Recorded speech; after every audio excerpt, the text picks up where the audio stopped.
Completing the detailed damage inspection report to apply for emergency relief funds. Welcome to the emergency management video that discusses requirements for completing the detailed damage inspection report.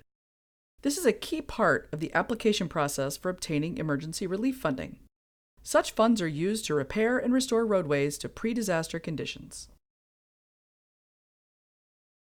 Introduction. This video conveys the purpose behind a detailed damage inspection report, or DDIR, to apply for emergency relief funding, its required contents, and the submission process. First, let's explore why your organization must complete a DDIR. Why complete a DDIR? Your organization wants to apply for emergency relief funds. The Detailed Damage Inspection Report, DDIR, is your organization's site application form after an FHWA emergency relief event. FHWA and MnDOT Emergency Management use the forms to prepare a comprehensive list of projects needed to fix roadway damage caused by the disaster. The FHWA office bases their request for additional emergency relief funds on all the DDIR estimates for the disaster as a whole. So, what all is required for the DDIR? That's up next. Required for the DDIR. MnDOT is currently using an online platform to complete and submit DDIRs called MSAR, Mobile Solution for Assessment and Reporting. Every DDIR must have a map and photographs of the damage. MSAR can generate a map based on latitude and longitude. Examples of good photos are included in a separate video. The DDIR is due 12 weeks after the start of the ER event. Because the president or governor may not declare the event a state or national disaster immediately, there will not be a full 12 weeks between when the event is declared and when the DDIR is due. For example, if the ER event was on June 1st, the DDIRs would be due August 24th. The ER event may not be declared until the end of June, but the DDIRs would still be due August 24th.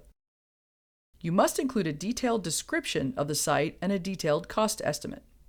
Those are discussed on the next few slides. Required details. Your DDIR must begin with a detailed description of the site.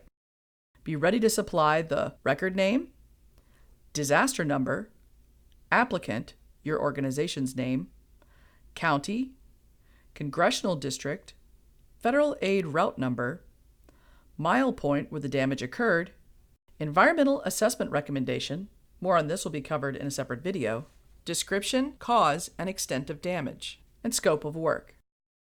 The description and cause of damage should be very detailed. For many sites, FHWA will not visit the site in person. This description and the attached photos are how your organization communicates the damage to the person signing off on the DDIR. The scope of work should also be very specific. The scope should explain why any emergency restoration was done. FHWA defines emergency restoration as work done to restore essential traffic, to minimize the extent of damage, or to protect remaining facilities. The scope of work should specifically address at least one of these three reasons for the emergency work.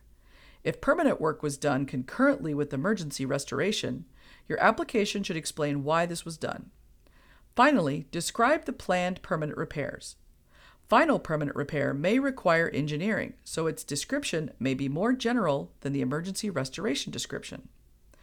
Now, let's talk about the contents of the DDIR's cost estimate sections.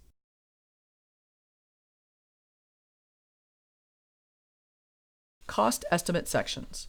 The DDIR includes two cost estimate sections, one for emergency work and one for permanent work.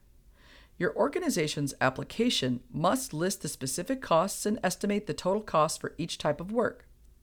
Some emergency costs may already be available, but the emergency work doesn't have to be done until 180 days after the event.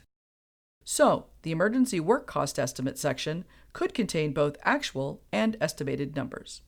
For example, debris cleanup, gravel fill, and emergency signage could be listed under emergency work.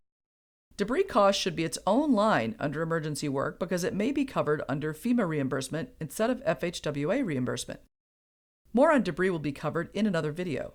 Debris must always be cleared first, so its numbers might be actuals. Under permanent work, list the anticipated work to restore the facility to its pre-disaster conditions. If any permanent work was done concurrently with emergency restoration, it should be labeled that way. Also, a state project SP number should be added if any outside contracting is anticipated. This will help with the authorization process later. You don't have to wait until you are ready for contracting to request an SP number. The anticipated contracting method must be marked for emergency and permanent work. The options are either local forces or repair contract. Contracting methods and requirements are discussed in another video. By this time, your organization's DDIR should be complete. The next step is submission. After completing the DDIR. After the DDIR for your organization is finished, it must be submitted to FHWA using one of two processes: MnDOT process or the state aid process. We'll review the MnDOT process next. MnDOT submission process. Here's the process if the damaged road is a MnDOT trunk highway. 1. The district notifies MnDOT Emergency Management that the DDIR is complete. 2. MnDOT EM checks for completeness and works with the district to make any necessary changes. 3. District submits DDIR to District Maintenance Engineer. 4. District Maintenance Engineer approves DDIR and submits it to FHWA. 5. FHWA reviews the DDIR. FHWA may request changes or additional information. 6. FHWA signs the DDIR.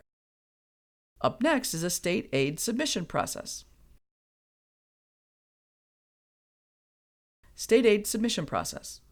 If your organization is a local public agency, like a county or city, follow this process. 1. LPA notifies MnDOT State Aid that the DDIR is complete. 2. MnDOT State Aid checks for completeness and works with the LPA to make any necessary changes. 3. LPA submits the DDIR to the District State Aid Engineer. 4. The District State Aid Engineer approves the DDIR and submits the DDIR to FHWA. 5. FHWA reviews the DDIR. FHWA may request changes or additional information. 6. FHWA signs the DDIR. Both processes end with FHWA signing the DDIR. What does that really mean? FHWA's signature. FHWA's signature on the DDIR acknowledges the site as a disaster site and approves the work as proposed. It is not the same as fiscal approval, also known as authorization, which will be covered in another video.